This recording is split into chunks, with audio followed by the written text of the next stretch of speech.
Good evening, everyone.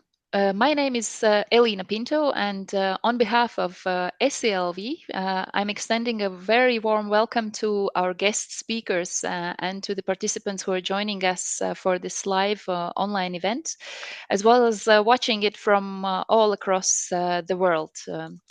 SCLV is a global movement of Latvian expat professionals, scientists, entrepreneurs, and investors who are united about the theme around the theme to build bridges and return their knowledge and their social and financial capital to the benefit of Latvia. And the idea for this event was actually born for me at an emotionally charged moment of determination in the margins of a Ukrainian rally in Berlin last spring. I watched a small group of Ukrainian expat activists, and many of them women, mothers, wives, professionals, business leaders, galvanize crowds of thousands of people around them. And you did it with a call to collectively stand up for Ukraine. And not just for Ukraine, but also for the freedoms and values that the fight on the front lines against Russia's deplorable war of aggression defends, actually for the benefit of all of us, for all of Europe.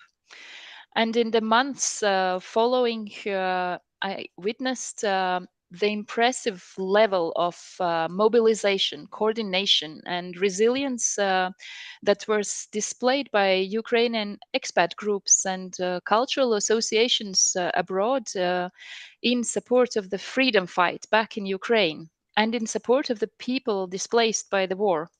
And I watched these associations become an impressive force of public diplomacy, of fight against disinformation, of mobilization of supports and delivery of humanitarian aid. And also from my personal experience as an expat activist, I can only imagine the personal cost of this devotion and only admire the impact you are each and everyone together making for your country and Europe as a whole. And perhaps why we Latvians and also other Baltic nations feel this fight as ours as well is our history of wars and occupation and the proximity of the aggressor. Latvia's history has also showed the importance of exile mobilization for freedom and reconstruction. And unfortunately, again, these times require each and every one of us to be ready, ready for any scenario and ready regardless of where we're living. Either we're living in the neighborhood of Russia or farther away. And this shared feeling is actually confirmed by the fact that tonight at this event, not only Latvian but other expat organizations have joined this event, and also representatives of policymakers in the area of defense and fights against disinformation, at least in Latvia, have expressed interest in sourcing ideas from our exchange today. And I am therefore endlessly grateful that on the side of all the work that you're doing, that three Ukrainian expat organizations have agreed to share with us their lessons learned for crisis preparedness and resilience globally. And without further ado, I want to introduce our three speakers for tonight. We will hear their story, and then after their shared stories, we will have an exchange of views. And first, we will hear from Nicolas Zharov, who is representing the organization L Ukraine from Luxembourg. They're, by the way, also winner of the European Citizens Prize offered by the European Parliament this year. As a recognition of the value of the project Ukraine is calling and other efforts. We will also be hearing tonight from Luba Karpachova from Promote Ukraine, an organization based in Brussels, but doing impressive work of public diplomacy and mobilization and lobbying with regard to European institutions. And we will also hear a story from Olga Kostenko from Promo Ukraine in Strasbourg, which is not just a grassroots organization based in Alsace, but also working closely with Council of Europe. So these will be the three stories we will hear now. And after these three lessons learned stories, we will also have an opportunity to ask questions and have an exchange with our guest speakers. So without further ado, I would like now to pass the floor to Nicholas for your presentation and for your story. Thank you, Elena. Good evening, everyone. I'm delighted to share our experience that we have lived throughout not only the last 19 months, but actually since 2014, as we had a big shift in our activities since the 24th February 2022. And that's actually a point, a departure point for us to that changed our organization completely. So I will be splitting my speech in several topics, which will be expert preparedness and crisis response, crisis management itself, humanitarian support and public diplomacy, fight about the disinformation we have talked about, and of course, I'll try to sum up with some key learnings and successful initiatives that we've had throughout the last 10 years. The full-scale invasion that Russia launched back on February 24th was somehow unexpected on one hand for most of the Ukrainians, but it was also expected historically for some of us. The independence that Ukraine has got back in 1991 for many was almost granted for free, but those who knew that the price will be paid were preparing themselves throughout the last decades to resist to the Russian aggression that we see right now.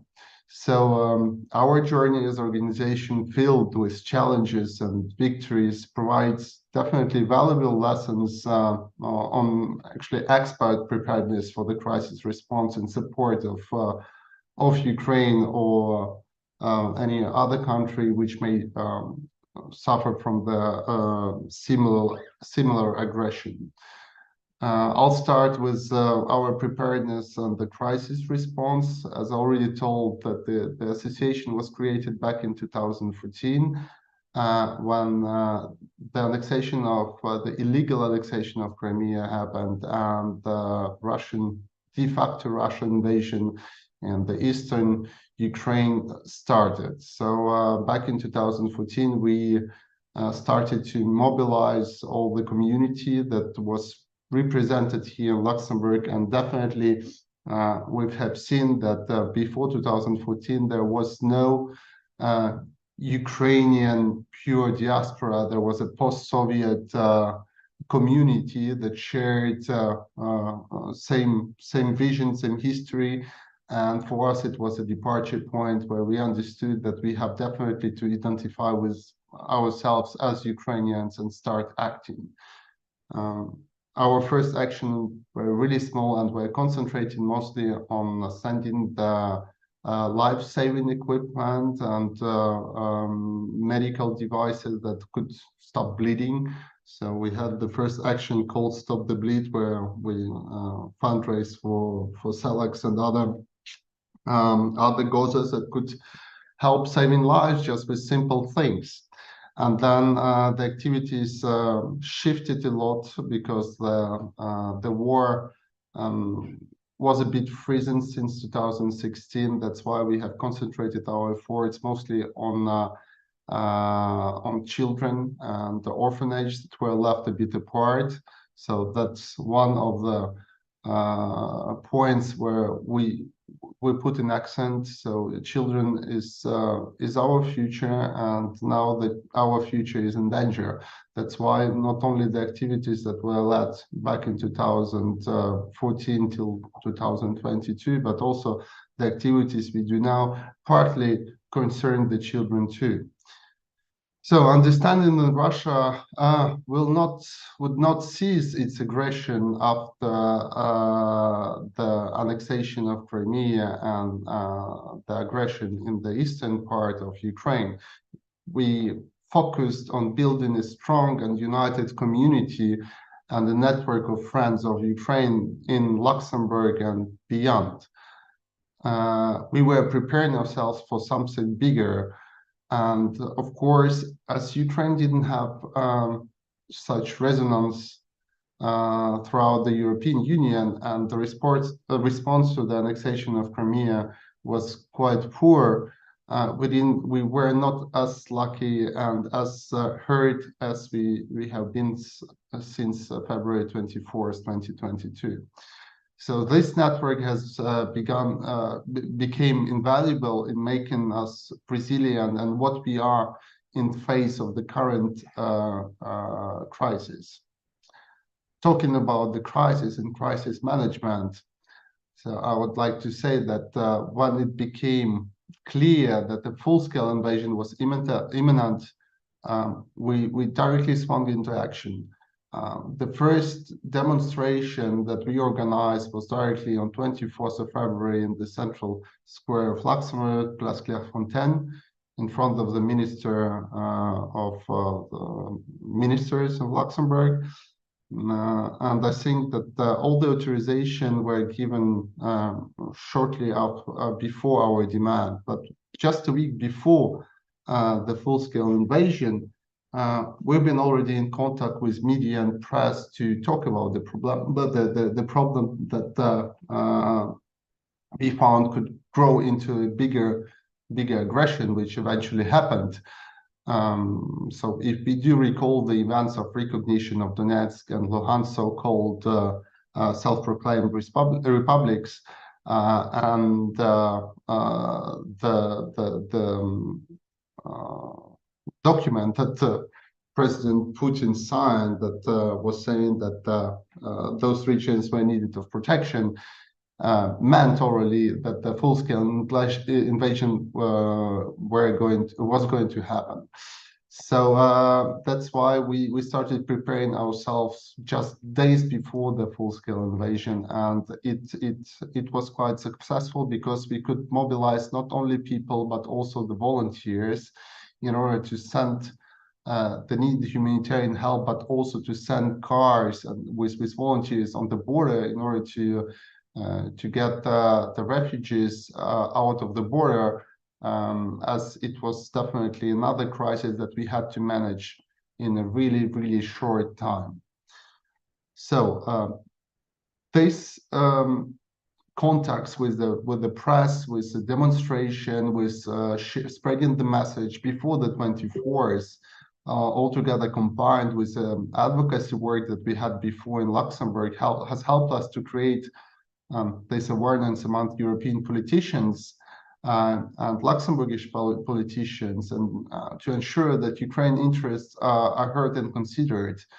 On March 3rd, I met Prime Minister Xavier Bettel, and I was asking to make a statement that Luxembourg supports Ukraine in this unprovoked war against Ukraine, and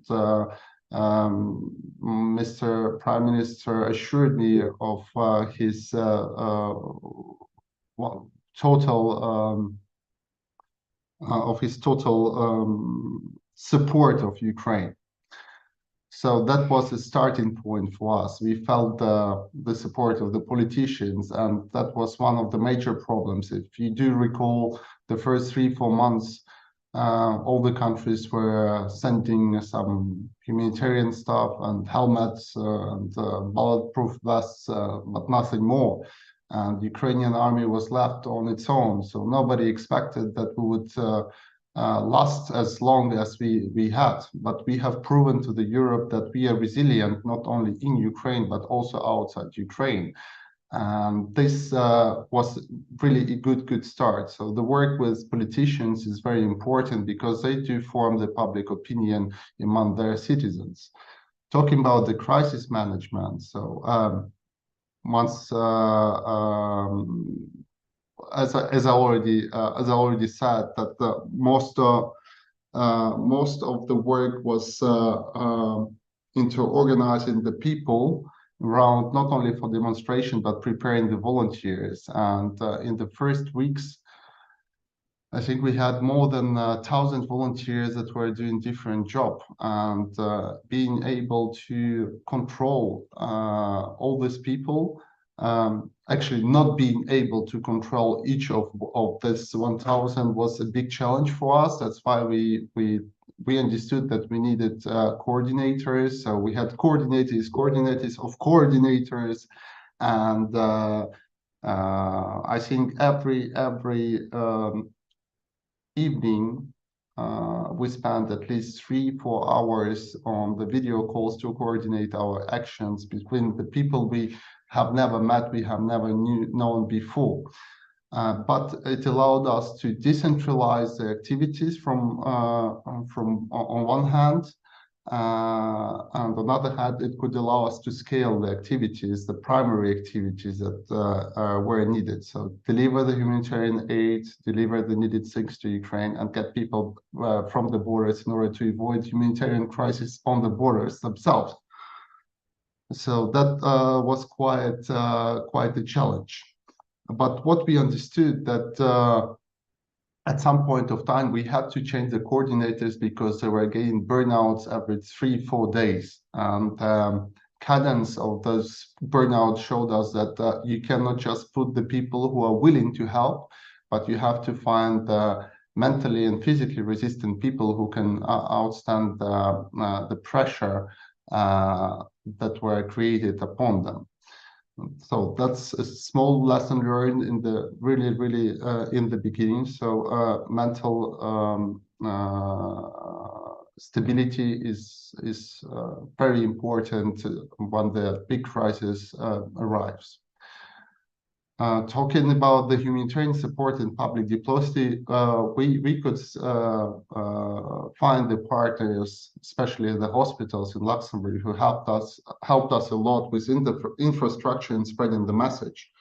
So once again, talking to the public, giving the right message, but also being able to organize the infrastructure was really important. And there, we had good contacts with our friends who helped us to establish the logistics, to organize the shifts, to organize the volunteers. So the humanitarian warehouse that was open for the first 3 months was working 6 days out of 7, and then we reduced the time shift of the volunteers as it became really difficult to manage.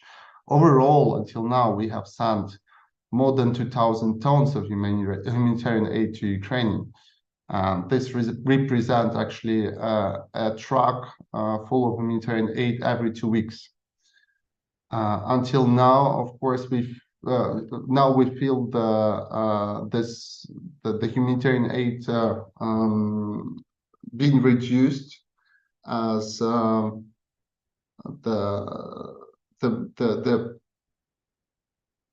the mental fatigue of European population of citizens is quite human. And one should understand that Ukraine had a really big solidarity wave across Europe that lasted about 1 year. We still feel the solidarity, but it's not as massive as we usually can see within the other crises which happened across the globe in the previous decades. That's why we feel also that the humanitarian aid became not as prominent and efficient as it was before. Nevertheless, we could concentrate ourselves on different projects that were such as Ukraine is Scotland, which had a clear message of what we do, where we send, and how we send it. So providing the humanitarian support and managing volunteers for refugee reception was indeed a significant challenge. People were initially eager to help, but we learned that this adrenaline can burn out that quickly. So that's my second point that I wanted to deliver. Fight against disinformation. Russia was quite successful and I think advanced in the information war and using modern technologies to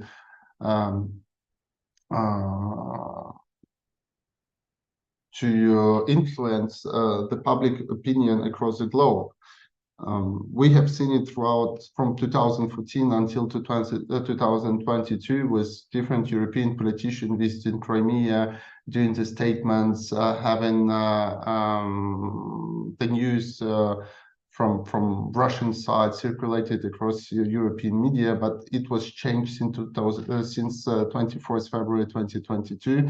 I think it was a big shock for all the European countries that we could see such terrible things as we have seen back in Bucha, Irpin, Izum, and other cities that we don't have access until now.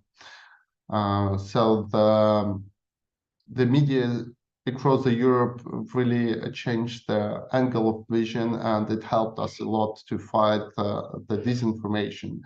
And definitely the Ukrainians across the Europe and in Ukraine too have created different groups that were fighting the disinformation, providing fact check. The journalists were not only trying to deliver the real things that are happening to Ukraine, but also trying to make the European public understand that this war is totally unreasonable and there is no winning of this war for Russia. So once again, working with our officials, with our embassy, coordinating the messages, concentrating our efforts on the main messages was really valuable in the very beginning and remains as such until now. So I think I will concentrate more on the Q&A session, but I think that I will finish by the key learnings and successful initiatives that we had. So I think the main and the key learnings was the importance of investing in our own structure as organization, as we are until now 90% of volunteers dedicating their personal time and personal life and combining with a primary job. We still count on some projects that have become really, really big. Such projects as Ukraine is calling, as digging the water wells in Ukraine, as managing the evacuation mission and evacuation teams in Ukraine, such as building the rehabilitation center and prosthetic center in Ukraine. Those projects need project managers with experience. And we have done this mistake back in 2022 by going on doing the maximum with the volunteer efforts. But at some point of time, some volunteers were burned out, some had to come back to their jobs, some had their personal problems, and so we remained in our core team. So starting from 1,000 volunteers back in the beginning of 2022, we remain about 30-40 active people right now. Not counting, of course, the project-based personnel, as we do have the Ukrainian school, we have a Ukrainian library, we have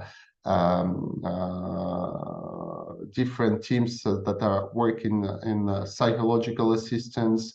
By the way, psychological assistance is another point that I forgot to mention, which is really, really important. So when we started to accommodate the refugees, we directly understood that we need those people with us. We need those people helping us, and we need to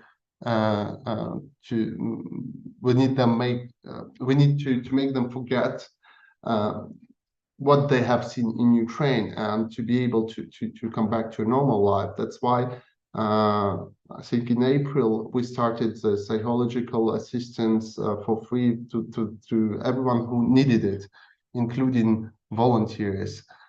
This project is until now active. What we have seen is a shift in the ages of the patients who attend the psychological assistance.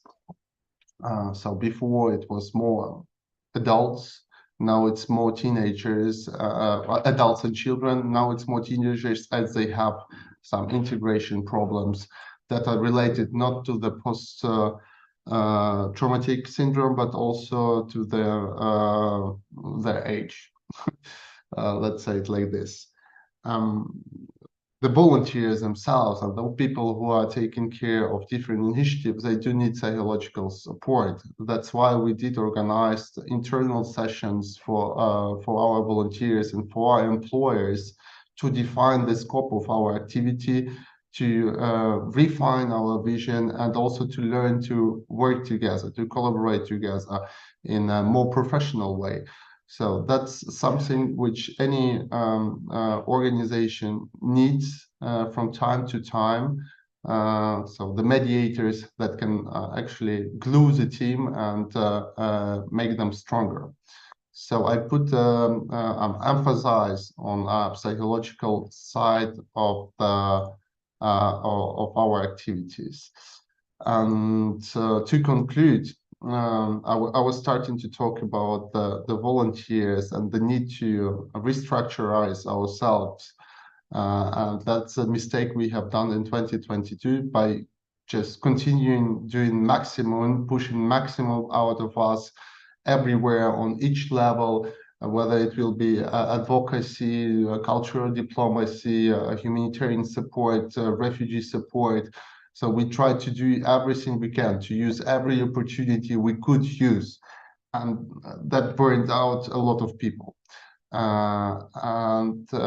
The mistake we've done is not to employ some additional paid staff. And we had resources to do it, but we decided to dedicate all the resources to Ukraine, because people who arrived here in Luxembourg, when I say Luxembourg, that means any other country, they were safe for us. They had a house, they had food, they had a shelter, but those people in Ukraine were lacking those basic stuff.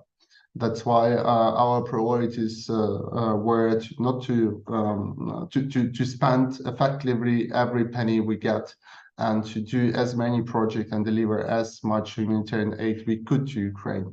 But that was a crucial mistake that, well, not crucial, it was a mistake that we have done, but we have learned out from it. So now becoming a big foundation that manages now a budget of at least 5 million per year, financial donations and in-kind donation for more or less the same amount, with different big projects in Ukraine, working with United Nations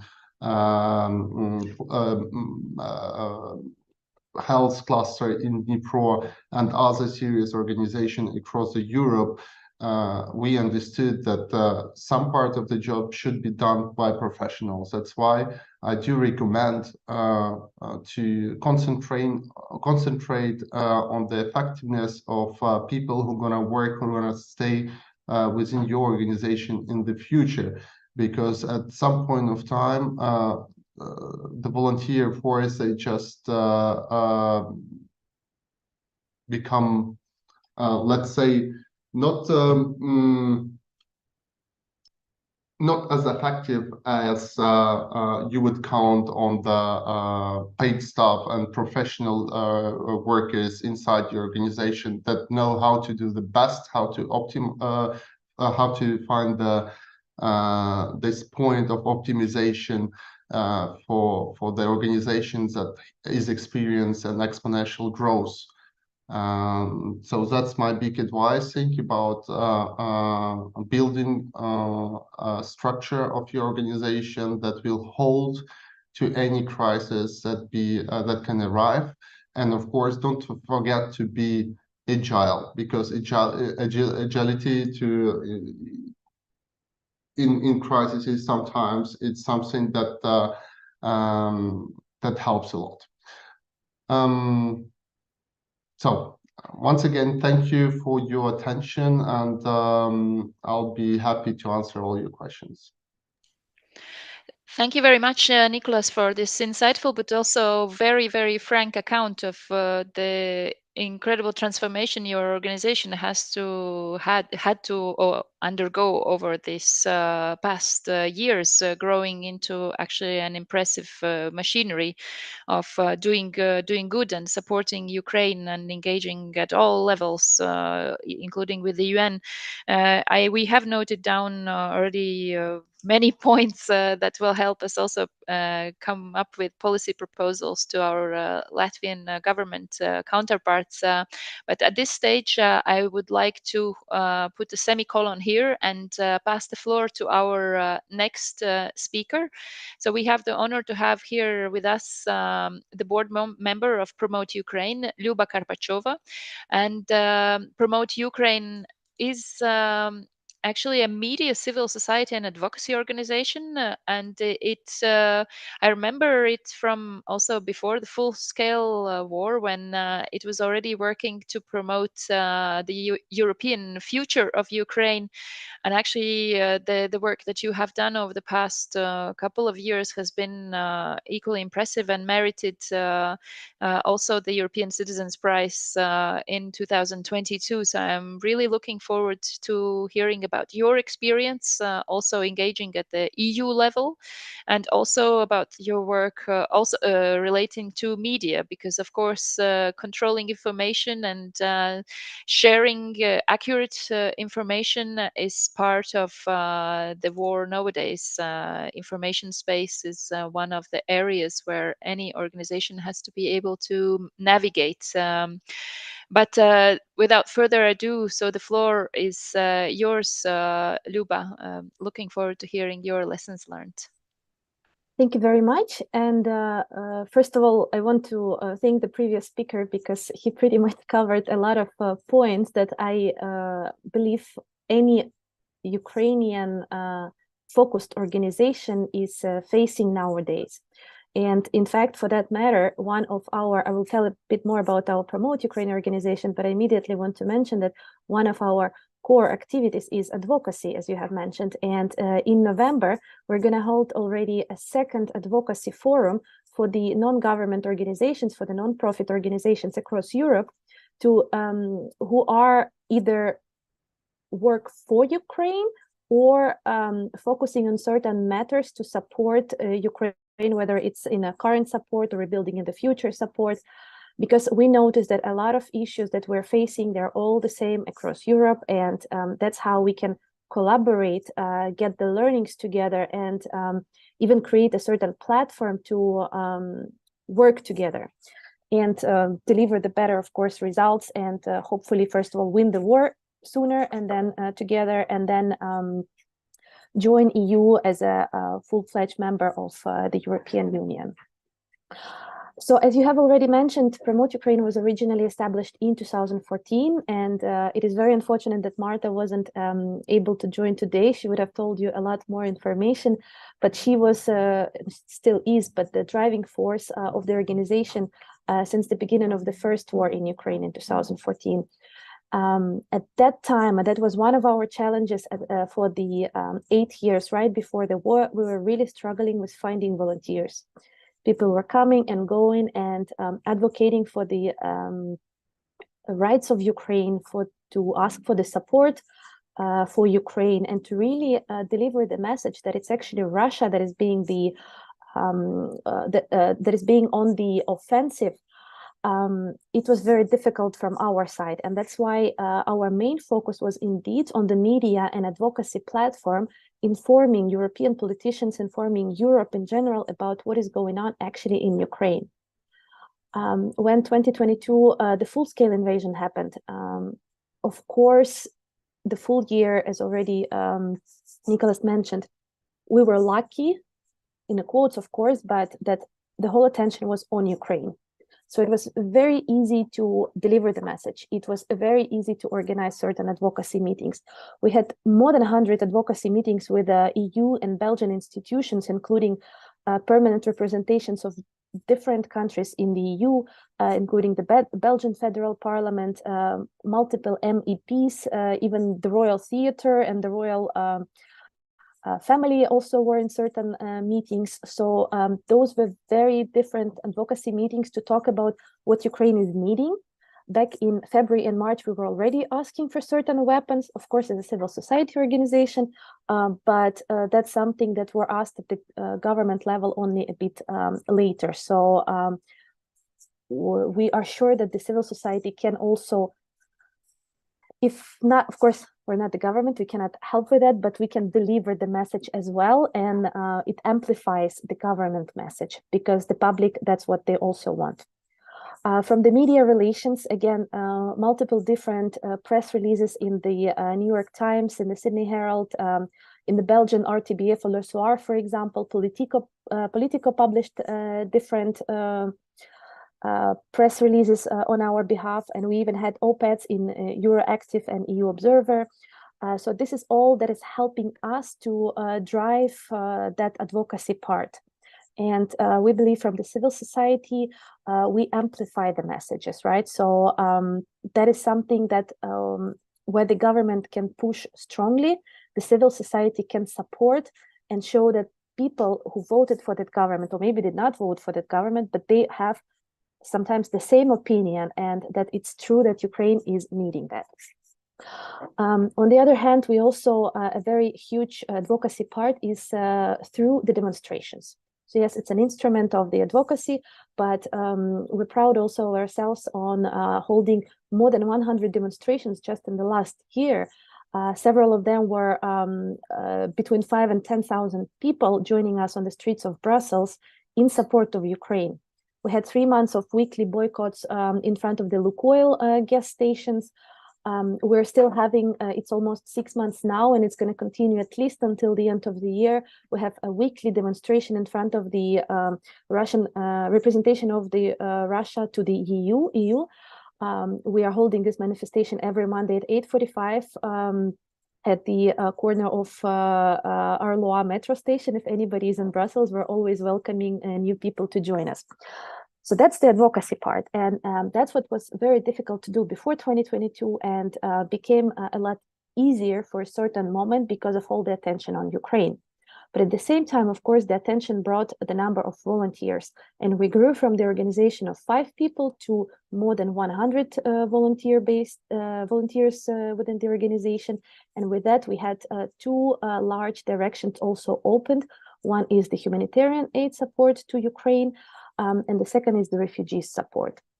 With the humanitarian aid for the first year and a half approximately, now we sent more than 350,000 euro support to Ukraine. That includes everything: ambulances, car for evacuating the wounded, power generators, personal protective equipment, and the list goes on, and we continue collecting the donations. Right now, for example, we are organizing a safety space in Kiev where people could come during the winter months to have electricity, to find warm place, to get some water, for example, to charge their phones. So those places, of course, are organized also by the governments, but usually it's not enough.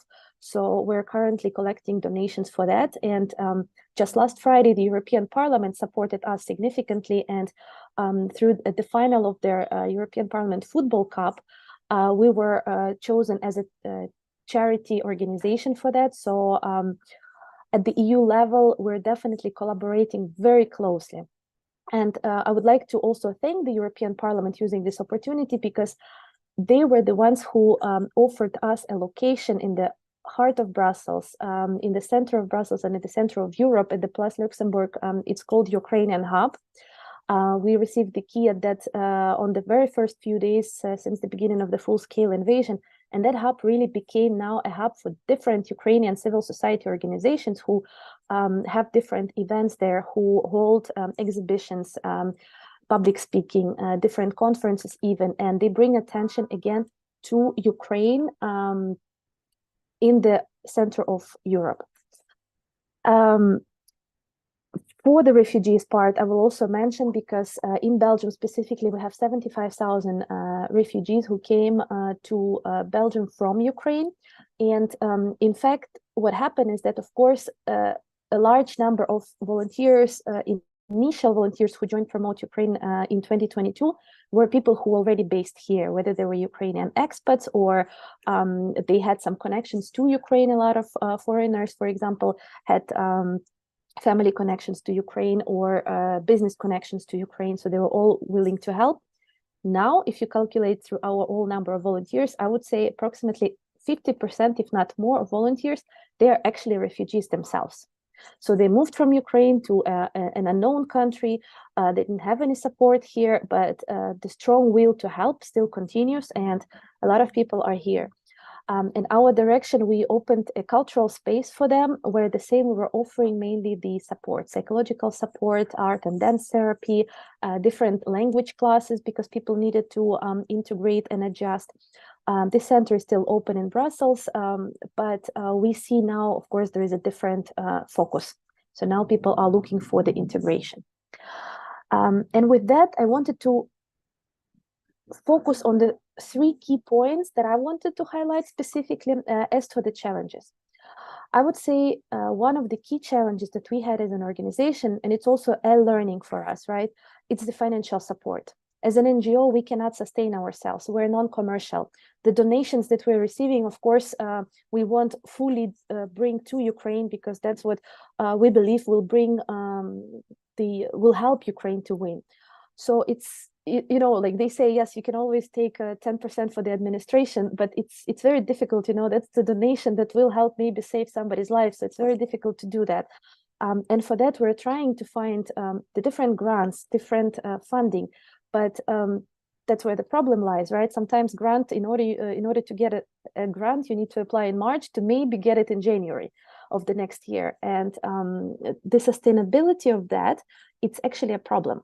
So a lot of different our projects are just happening through the, it's more of a reactive project. Somebody comes, says, hey, this is a great idea, let's do it. We see if we have people and we do it.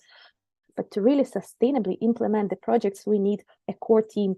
What Nicholas mentioned about the professionals, I believe we have quite a few professional volunteers, so they are running the projects professionally, but to sustain that we cannot, because then they leave, they have their jobs, they have their families, etc. So we constantly need to look for that. The second is to keep an interest on Ukraine. I've been already mentioning that last year we were quite lucky, in brackets, the whole attention was on Ukraine and we received so much support from Europe. But you can see, same as it was between 2014 and 2022, the attention goes away. Once it's in the media, the attention is there. Now it's another great example. We see a very bad situation, a war, Israeli-Palestinian war, and in the media, all the attention is on that war now.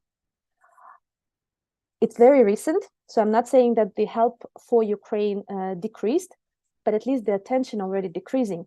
And so that's very easy to lose that attention. And at least for us, that's a challenge to constantly keep Ukraine on the radar. For example, we even launched an Unlock Ukraine podcast now, where we sit down with the different European politicians and we explore everything, cultural, historical, political aspects of Europe and Ukrainian integration to Europe. And talking about the disinformation, this is one of the things that I just wanted to give a few practical examples, because yes, there is, of course, a fight with the Russia disinformation, but then there is, of course, a fight talking about the political players within Europe. The elections are coming next year, and we can already see how people are manipulating facts. Basic example, in Belgium, 2 out of 10 Ukrainians are employed. There is a reason for that, because in Belgium specifically, it's very difficult to find a job if you don't speak either French or Dutch. And even if you do, you have to have a very good level of that. Ideally, in Brussels, you have to have both languages. So most Ukrainians, they're still learning. Yes, they're getting to a certain level, but in a year, it's almost impossible to learn the language to a professional level. So yes, it is true, but it is also the reality of Belgium. Some Belgian politicians already saying, hey, look, in Belgium, only 2 out of 10 working, while in the Netherlands, 10 out of 10 working. we are paying too much money for them. Let's decrease the payment to the refugees, the social support. So this is really truly twisting the facts to your own benefit, to the benefit of your own voters. And so this is really how we can also come in and also fight that disinformation and really raise flags where something like that is happening. But at the same time, this is an opportunity for us where we can work with the politicians and really say, try to involve them to help us in rebuilding Ukraine, in using their election campaigns, in supporting Ukraine, and also to promote the interests of Ukraine in the future so Ukraine can join EU as an active member. Thank you very much, Luba, for this very good insights. And it's interesting to hear how many of the challenges are actually shared. And I hope that also a further exchange will help us tease out some of the answers to these challenges that could also help other expat organizations get resilient in time. I mean, you can never be ready for that kind of horrible war of aggression that we're seeing waged against Ukraine, but there are things that we can all do to be of better service to our countries when the need strikes. So thank you very much. At this stage, I want to now pass the floor to our third speaker. We have joining us from Strasbourg, Olga Kostenko, who is representing the organization Promo Ukraina. And actually, when looking at your organization, I feel very inspired already just looking at the logo, because it very clearly shows the European vocation, European calling of Ukraine and the belonging within Europe. Also, as part of your mission is to advance Ukraine via Europe and to advance Europe via Ukraine. So this indivisibility is deeply ingrained in your organization's identity. I look forward to hearing your lessons learned from your organization's standpoint. Please, Olga, the floor is yours. Thank you very much, Elena. Thank you, everybody who organizing this webinar. In fact, I would like also to use this opportunity to thank Latvian people and for enormous support provided during these years of the war.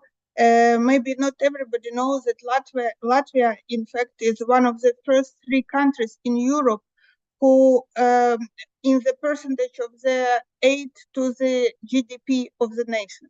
So it's incredible. It's much ahead of Germany, France, United Kingdom, countries who are providing also a great support. However, your contribution for us is very, very valuable. And also, I would like to thank very much your representation in the Council of Europe, which made, and Ministry of Foreign Affairs as well, who made a priority in their chairmanship in the Council of Europe. Ukraine is a priority. And it was evident in all activities during the 6 months, and we are very, very grateful for this. I prepared some PowerPoint presentation, so I try to share it now.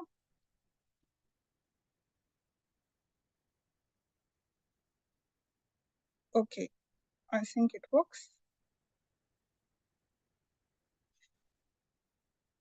So our association was also created just at the beginning of the war in 2014. And in fact, why we were created, because Ukrainians in Strasbourg were organized around the Ukrainian church.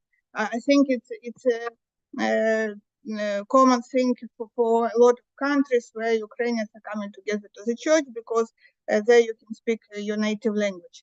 And however, when the war started, we started to organize the demonstrations near the Council of Europe and European Parliament. As you know, Strasbourg is a capital, second capital of Europe, so we have 2 big institutions which are seated here. And we had a problem in organization of this event because we need a permission from the city. So to do this, we decided that we should organize ourselves, and that in this way we created our association, and the name is, in fact, it's also a bit like Promote Ukraine. The idea was promotion of Ukraine, but we shortened it and decided to call it Promo Ukraine. So our first activities were also lobbying and advocacy of Ukraine in the Council of Europe, and also organization of events against Russian aggression during the European Parliament sessions and during the Parliamentary Assembly sessions. We were also very associated with the work of Ukrainian delegation to the Parliamentary Assembly of the Council of Europe, and were organizing the side events during the session. So, as you see from our logo and from our aims, my aims, it was to promote Ukraine in Europe and Europe in Ukraine, and to facilitate the cultural dialogue between Ukrainian and French institutions, to bring the knowledge about Ukraine to the civil society in France. However, our aims completely changed, as my colleagues have already said about their organization with the beginning of the war. In fact, we were expecting this to happen. It was evident when you have 100,000 troops on your frontier that they're not moved just for fun. And we were ready for this, but we were not ready institutionally to work with such big amount of money, which arrived immediately since the beginning of the war, and tasks which our organization was facing. In fact, due to our connections with local authorities, with European institutions, our organization was the main partner in organization any kind of events.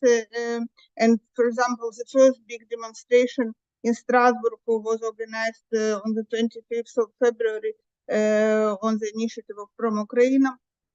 And we were only 30 people working together, immediately facing a lot of people coming to see us, wanted to collaborate with our association.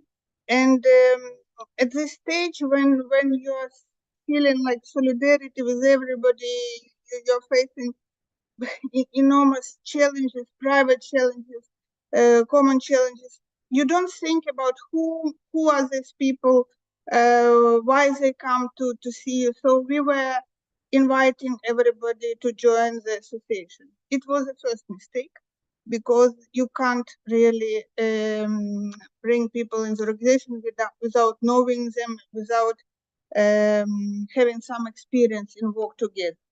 So we faced some problems afterwards, and then we decided, and this is important, to bring 1 year of voluntary work as a probation period for the joining of the association. And I strongly advise to all associations to do it, because it shows you also determination of people to work together, and you can know better in which direction people can be associated with your work.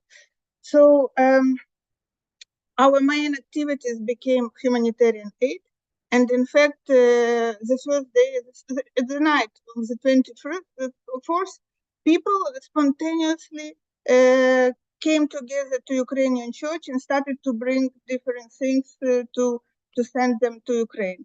And immediately somebody found a bus, and in one night we stuffed the bus with humanitarian aid, which was immediately sent to Ukraine. This way we started to work, but then we have faced enormous solidarity of French people. And I'm also very grateful to French population, because we never expected that in general, French people, they're very pro-Russian in their admiration to Russian culture, to Russian nostalgia of huge empire, which were very friendly with French empire. and they don't know the history, and they don't know what are the main challenges we are facing in our relationship. Immediately they supported us, and our organization has received during this 1 year of the war more than 200,000 euro of donations, and certainly we were not ready to work with such money. And we and as my colleague said, another mistake we committed, we didn't put aside a small amount of this money for the development of our association, because if we will do it, we will have much more efficient work, and we would not face those problems which we have now. For example, until now we don't have the premises for the association, and this is a big problem. We are not helped by the city council while they promised to do it, and if we would have money, we could ourselves locate some premises and to get rid of many problems which exist now. However, so humanitarian aid was one of the main priorities. Then we certainly started to receive refugees, and we created two points of welcoming refugees. One together with Red Cross at the train station, and another one in cooperation with the city council and the prefecture of Strasbourg. We created a big center of welcoming refugees, which was opened every day, and especially worked for Ukrainians. And at this center, we had every day our volunteers who were helping with translation, with different matters which were necessary for the welcoming refugees at the beginning. And then also to raise awareness about the war, to raise money, we were organizing a lot of cultural activities and events, and I will speak more about it. So for the moment, we have around 160 volunteers working with our association. Most of them are refugees who arrived to Strasbourg. Many of them are very professional specialists in different domains. And for example, what is interesting and what is useful to know that when refugees are coming, we Ukrainians are maybe the first hub which can help them in integration in this country. However, we didn't have any possibility to do it. We didn't have any budgets, any projects where we can involve them, where we can support them financially. And this can be done in advance. And I think it's a role also of Ministry of Foreign Affairs of the country, or of institutions who are responsible for work with diaspora, to support diaspora association. They should be supported not only during the war times, but they should support during any time, because we are those on whom governmental structure can count, because we are mediators between the Ukrainian authorities and French authorities. So speaking about humanitarian aid, during this 1.5 year of the war, we have sent 110 tons of humanitarian aid, and you can see on this picture the generator which we sent to the oncological center clinic in Kharkiv. And in fact, the money raised to buy this generator were raised in the Council of Europe during the charity Christmas event, in which all embassies were participating, and in one day we collected 20,000 euros for humanitarian help. We also spent money to purchase the ambulances, pickups, and mini buses to send them to Ukraine in the evacuation purposes. Besides this, we started very serious work with our refugees. First, we created the hub which helps them in finding the accommodation. So we had a database of French people who addressed to us with proposals to host the families, and a lot of families were finding the accommodation through us. Then we created a group of psychologists, 5 professional psychologists who are created a group, are working now in providing psychological assistance, not only to refugees, but also to French families who are facing difficulties, for example, in communication, and also to children. We have a group around 10 children who needs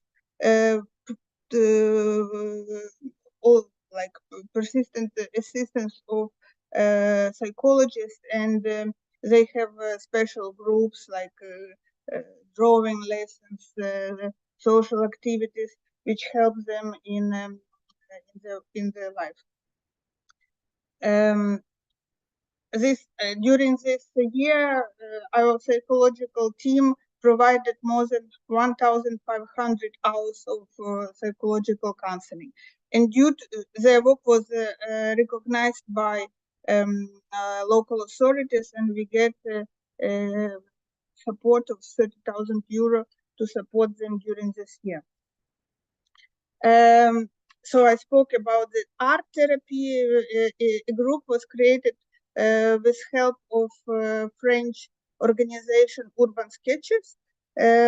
Some activities of this organization, they started to draw our manifestations, and after that they proposed to create a special time for children when they can draw together, and it will be a kind of also psychological assistance to children, and it works very well. Every Saturday we have these classes, drawing classes for Ukrainian refugees, not only children but grown-ups also. And we also created the French classes, several groups for elderly people, because elderly people is a special category. For example, French authorities provide special classes in the framework of the integration policy for those who will be seeking the employment. However, elderly people are not seeking the employment, so they're outside of this assistance. So we have a special group for elderly, for children, and so more than 500 students took French classes through our association. We also created the Ukrainian library, as we don't have our premises, but we were welcomed by Alsace authorities. It's a special governmental regional institution, and they provided us with premises for humanitarian hub, and when it was not needed anymore, so they kept for us some places for psychologists and also for Ukrainian library. We also organized 2 job dating events together with institution, French governmental institution, which provide employment for people, and it created job opportunity for our refugees. And we organize a lot of advocacy and cultural activities in the Council of Europe, in European Parliament, and I would like to maybe stress one, which was supported by a Latvian permanent representation during the Latvian chairmanship in the Council of, in the Committee of Ministers of the Council of Europe. It's the 7th Ukrainian Fair. On the 24th of nice Ukrainian Fair, a big fair where people share, we will share our culture, our food, we have concerts, we organize special activities about the history, about the crafts, with master classes, and it's very popular among French population. So one of such events were sponsored by Latvian representation, and we are very, very thankful for this. So to finalize my speech, I would like to say that first of all, it is important when you prepare, when for any institutions, for any association, it is important to have a premises. And we see how it is needed now to have independent place where people will know that it's your place and can come and they can spend time with you, and where you can manage a lot of projects from this. So another thing is it is important to have your accountant. We didn't have accountant before. We didn't have much money. Our overall budget was maximum 5,000 euro per year. Now we had 250,000 euros. So it's a huge budget which needs really professional support, and it is important to have independent professional accountant. And what is very, very important during the war time for mobilizing people, for advocacy, for fundraising, it's social media. And it is very important to establish your social media accounts, not only on Facebook. We always worked only on Facebook, but it's very important to have TikTok now, to have Instagram, because every social media is used by different age category of users. And so I think that it's very important to have dedicated staff which manage only this media component of the activity of association. And I'm convinced that now is the same situation, like my colleague said, when you have a lot of different directions developed during this year of your activities, you need permanent staff, you need permanent budget, which is financed by different institutions, best if it is financed by European institutions. It is very important that there is a part of this budget which is provided by your country of origin, because it shows your connection also and interest of the country of origin in support of your institution. So I would also point out. And for us, for example, I don't know, I would like to ask my colleagues, but for us it's a problem, because when you're looking for the funds as a French NGO, they're not very willing to provide the funds, European community, because you're not Ukrainian NGO. Even if you show that you work with Ukrainian partners, and we have a lot of partners, Ukrainian associations and governmental partners working with us. However, to receive the funds which in the European Parliament, for us it's almost inaccessible. For example, we have very good refugees staying here who are professional media people, who were involved in creation of media channels in Ukraine, reporters, and we developed a very good project of the media hub, which will be a communication hub between Ukrainian community, European Parliament, and the Council of Europe, with idea to work with falsification of information, to work about promotional of European values in Ukraine. However, we face difficulties in raising funds for such project because it is considered that we are French institution. So I think that's all. I would like once more to thank for your invitation, for this opportunity, which is also unique, to listen to my colleagues and to share experience. And I wish you all the best, and I hope that you will never be in such situation that we were facing. But with your support, I am convinced that very soon we will celebrate all the victories. Thank you very much, Olga, for sharing your experience. And I'm ever impressed by the wide variety of activities that you managed to carry out under these strange circumstances. I was also particularly interested in noting the social media aspect, and also the specific point about legal status of organizations, which actually has a sort of a built-in paradox that while in peacetime it's more convenient or appropriate for the organization to be established in its host country, that actually in wartime it can prevent it from functioning impactfully. So there are interesting, also very specific things that we as Latvian organizations could take into account. At this stage, now that you have shared your experiences, I would like also to encourage our listeners to come forward with questions. I invite you to write the questions for the speakers in the chat window of this Zoom call for those that feel a bit more timid, so I can raise these questions to our speakers. But also, if you would like to ask the questions yourself, please raise the hand and I will give you the floor. Meanwhile, while we're waiting for the questions from the audience, I wanted to ask a question about how you, the different organizations, coordinate your activities. Watching your work, I have been very impressed that everything you do seems to fit a wider coordinated pattern.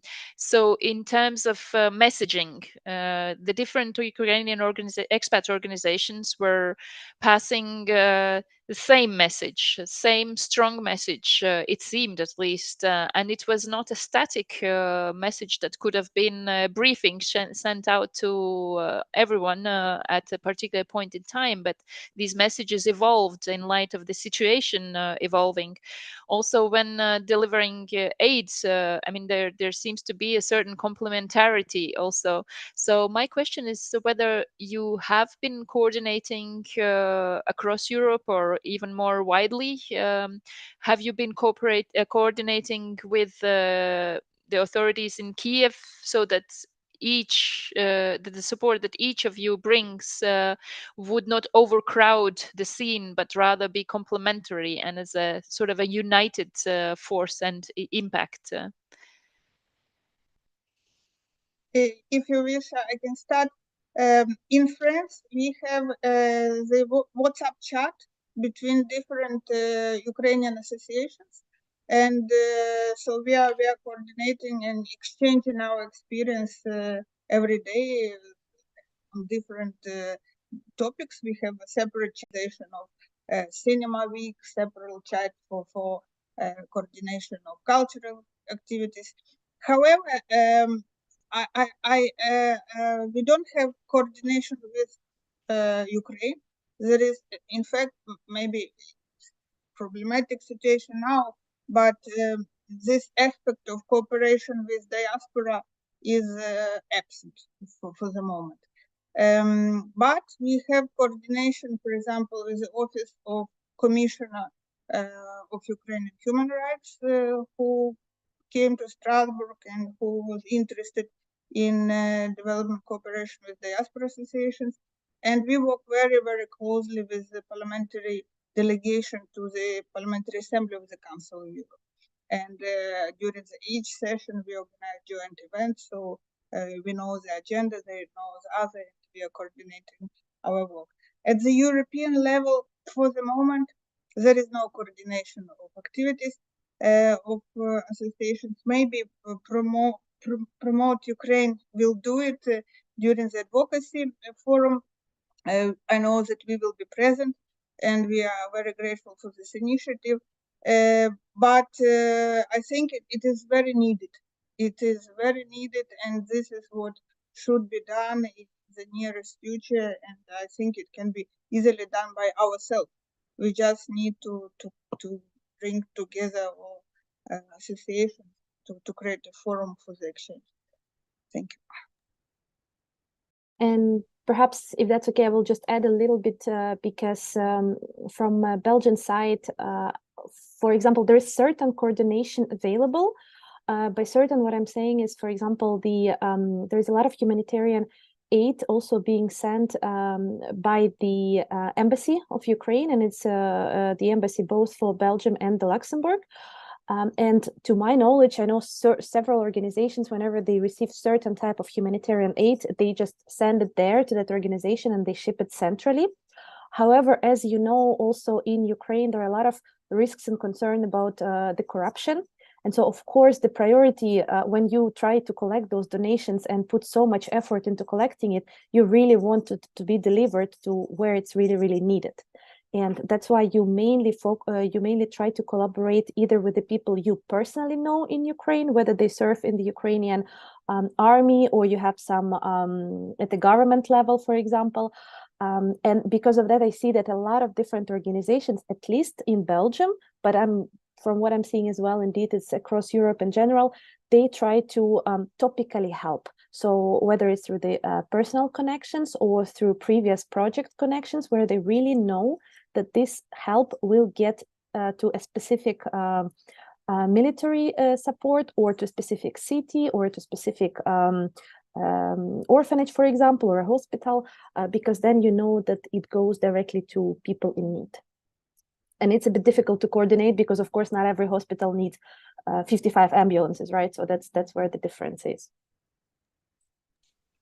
Thank you. Yes, Nicholas. Yeah, if I may, I'll share our point of view. Definitely, there are many civil society, Ukrainian civil society organizations in Ukraine and outside Ukraine. When I say a lot, I mean it.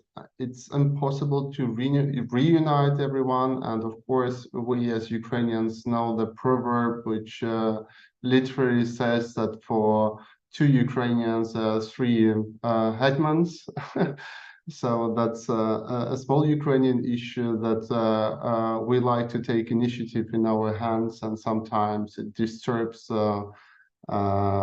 the common efforts. However, if I talk for our organization, we keep contacts with a lot of different organizations. We try to collaborate on some directions. It may be the partners from Europe, from United Kingdom, from United States. So I think it depends mostly on the rules you apply and what you do, what are your strategic goals, your missions, and active projects.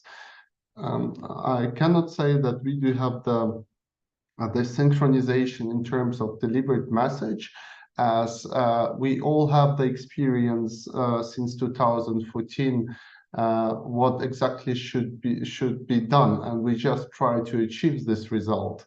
So here we don't have anything new. We're just trying to keep on going. As you know, Ukraine has a big volunteer movement, and if I refer to the corruption problems in Ukraine, or the other problems that relate to distribution, so not enough knowledge of local partners, I think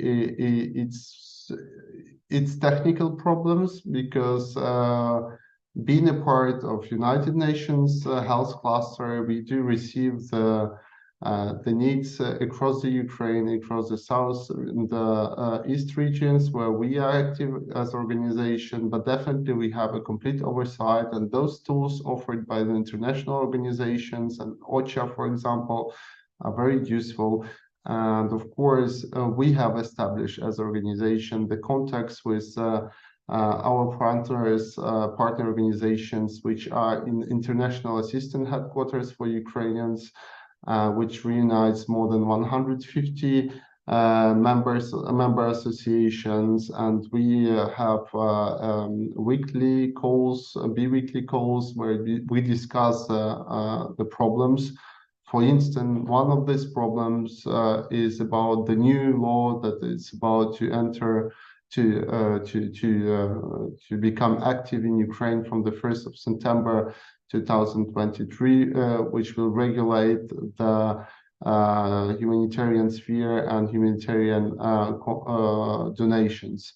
And on this point, we try to collaborate to postpone the directive that was issued by the Cabinet of Ministers of Ukraine, and to adapt it. So we do have a pressure, and on some point, on some levels, we do coordinate with many organizations. Unfortunately, we cannot unite all the organizations under one umbrella.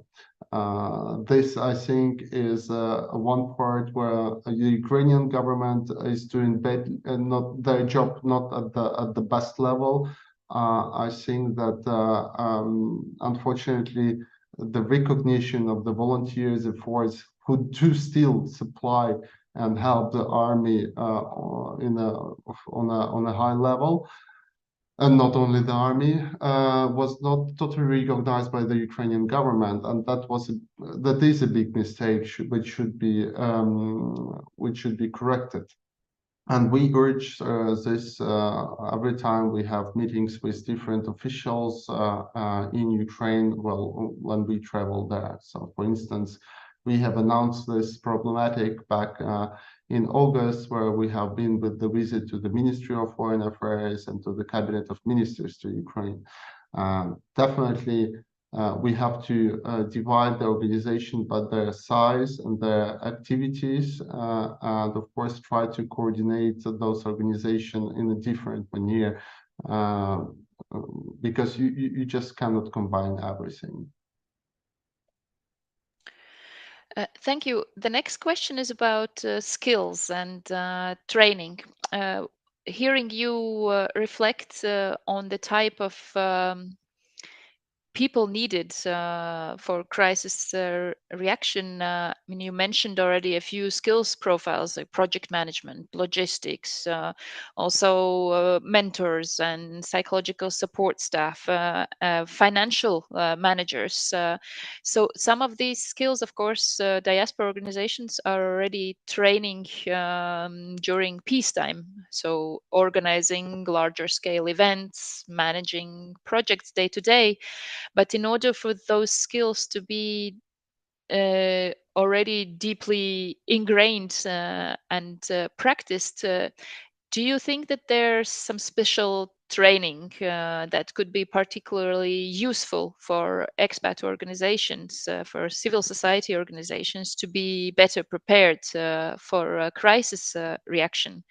I could just name a couple of things that we have done on the Latvian level. So one was a proposal that came from Latvian expat organizations that the military exercises for crisis information and crisis preparedness would also involve the information outlets of diaspora, so diaspora media, but also expat organizations.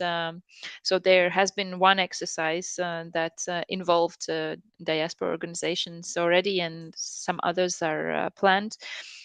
Also, we suggested that the crisis preparedness let's say brochure or the information material by the Ministry of Defense that briefs every Latvian of how to act in the first 72 hours following a major attack or disaster, that it also includes a chapter on how diaspora would be expected to react. So some of these things we are already putting in place, but perhaps you could point to specific trainings or skills profiles that would be useful to develop in view of potential crises.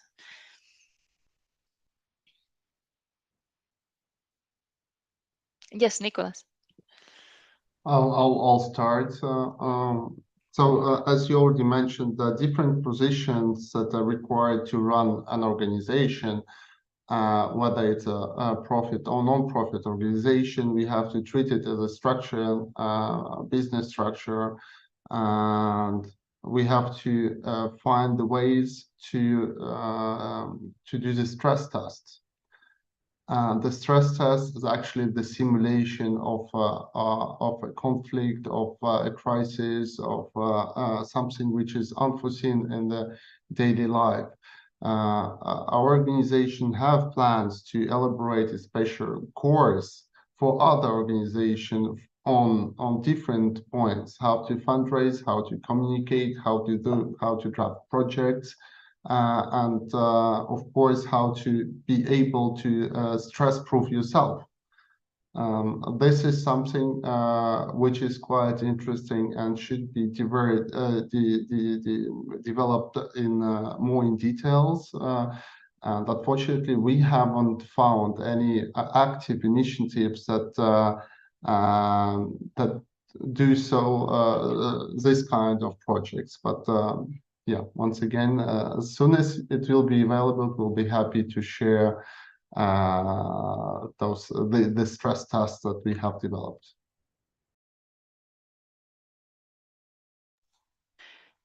Yes, Luba? Sure. I just want to share a few things that we have noted ourselves that we actually decided to train our volunteers on, and it's quite important from our perspective.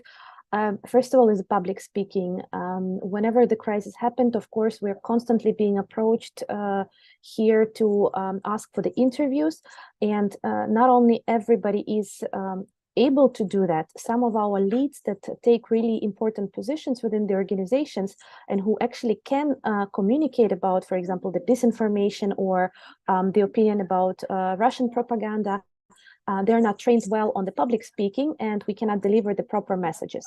So that's one thing. The second thing is important is that what we noted is, of course, that's what I mentioned about the looking for the grants and funds.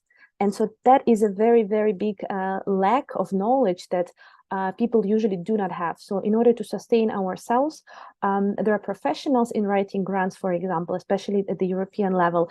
And we don't have that in that experience. So we need to have that. But at the same time, you don't have to be a finance representative to be able to write those grants. So that's, again, that is something that you can definitely train almost anybody within the civil society organization.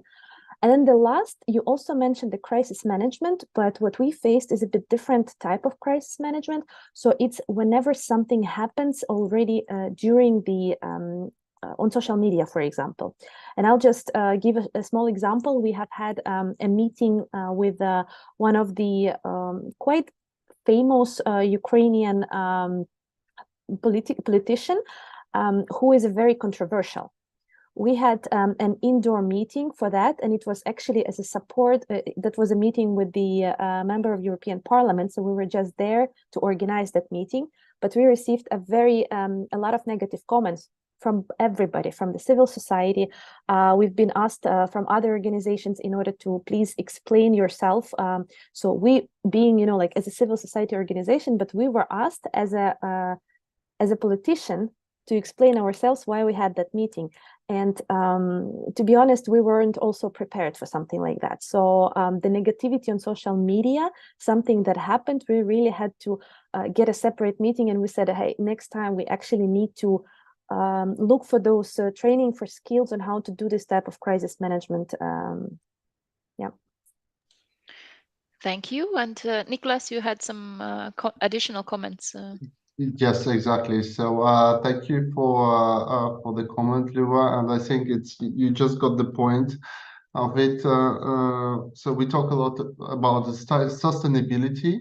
So we have to be sustainable. And the one thing that I forgot to mention, definitely you need to have 3 Ps. So the procedure, policies, and processes. So when you have those settled, what rules should your collaborators, volunteers apply to. So everyone should be aware of how the organization is functioning. And among this, we do have in our organization communication officer. So we used to have a public relationship team. Now we have a communication department, communication officer, let's say it like this, who treats all the potential questions, all the potential inquiries due to one or other message that we want to deliver. So even if you're not a politician, you do have a persona, and this persona has its own opinion that should be announced and should be protected. And that's why a dedicated person or department should be foreseen for such type of communication. Thank you. Meanwhile, we have also had one more question coming in from our listeners. Martin, are you still there, and would you like to ask your question? It's not that much as a question. It's just I'm listening to all the good information here, and I have my few things that I wanted to say. NGOs are great, and I work with a lot of NGOs. I work with Ukrainian conflict from 2014. Few of my friends are volunteers there from 2014, so I have seen a lot of things throughout the years. With where I don't really agree with things that was said today, and not that I agree, it's my personal opinion. When war broke out in first days, I straight away understood that NGOs are very slow to react because there are too many people working. So teams of 6-7 people are maximum that we personally could sustain, because the communication is the biggest problem in bigger organizations. We tried to work with Red Cross at the beginning, but we understood that that's not like the communication started to happen only in month 3 of the conflict, because it was slow moving ball.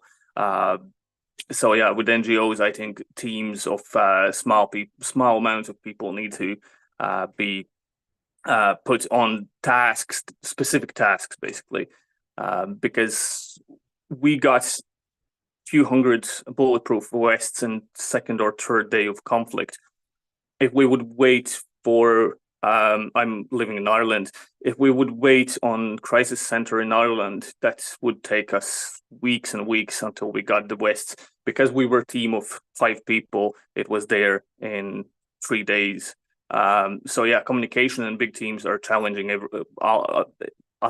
in general. But in conflict, that is one thing that we need to think about.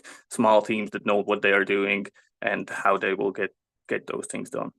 And about education and skills, I think skills, knowing what you're doing is most important thing. Big organization is doing their amazing job, but knowing what kind of bulletproof vests needs to be there, how to get them, all the paperwork, it's really big red tape.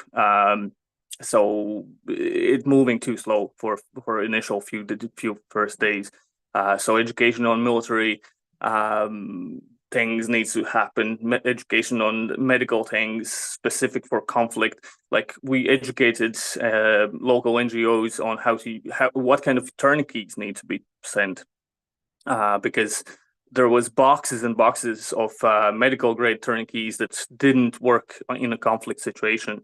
They might be useful now, and they are useful now, but in first days we need to understand all those things, and there is profession for that. So get involved in each NGO. There should be crisis, conflict, or military advisor. That's my opinion. I'm not teaching anyone. So thanks.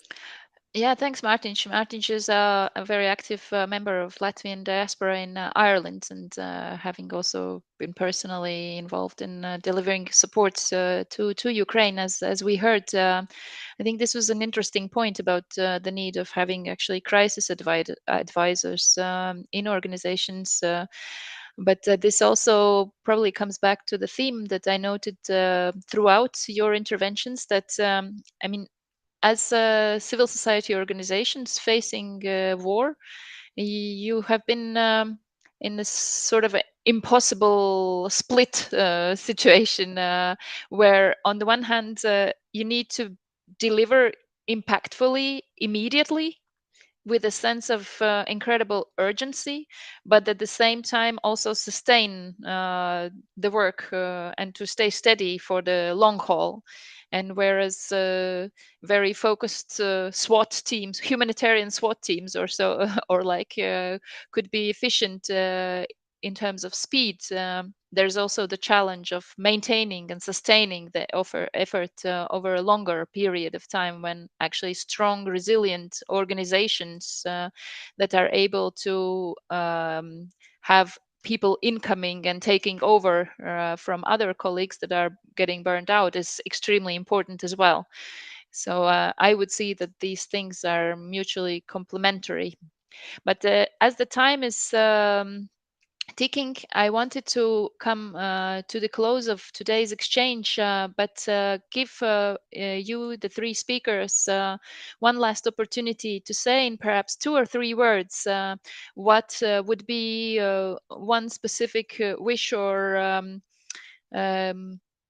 let's say a lesson that you would like to convey to Latvian, but also other expats organizations in how we can be of support to your work and how we can also be better prepared. I know this is a hard task to combine it in 2 or 3 words, but this would be a great takeaway for all of us from today's exchange as well.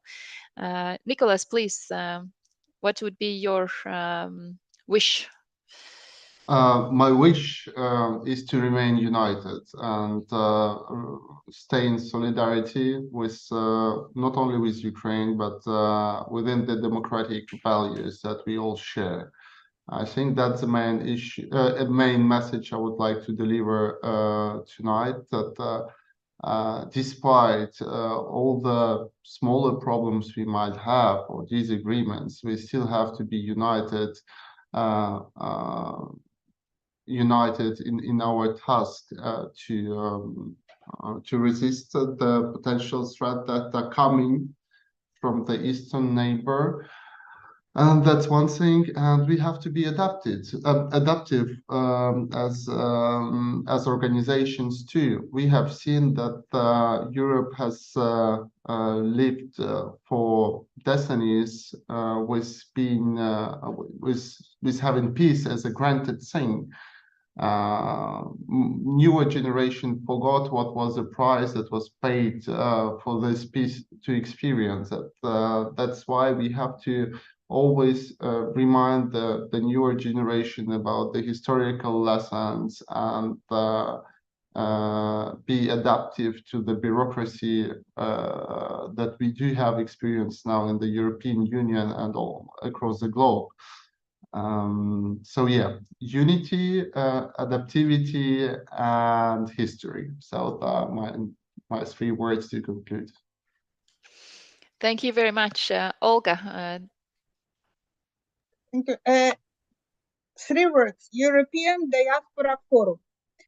In fact, I explain in my professional work. I worked also on diaspora in Ukraine, but also in the Council of Europe. And I'm convinced that we need institutionalized cooperation between different diasporas. And if we would have the platform where we can reach out our Latvian colleagues or Polish colleagues or whatever other colleagues working in diaspora in Strasbourg at this moment, we would be much more efficient if to be alone, okay, we did whatever we can, but however, we could have had much more support. So I think that this unity should be enlarged to all European diaspora. Thank you. Thank you very much. And Luba, what would be your 3 magic words? I'll just repeat the famous hashtag stand with Ukraine. And I really want to, first of all, thank you for staying with us, continuing helping us. And I want to urge you to please do not forget about us, because honestly, it's been already said so much times among everybody that Ukraine is defending not just Ukraine, but the whole Europe. But in reality, I wish that Latvian people, for example, Latvian NGOs or any other NGOs will never have to face hiring a military consultant in their staff. So it's a reality for us now, but I wish no NGO will ever need to have a military consultant in their staff unless they're military specific. So thank you all very much for today, for general support, and I hope indeed all together we can soon win this war. Thank you. And my 3 words would be victory for Ukraine and for Europe as a whole, as we stand with Ukraine. And this is not just about standing up, but it's also about keeping standing. And you have had, and you do have, and you will have our support in this work. I really thank you from the bottom of my heart for having given your time and your valuable lessons to us all across Europe and even beyond tonight.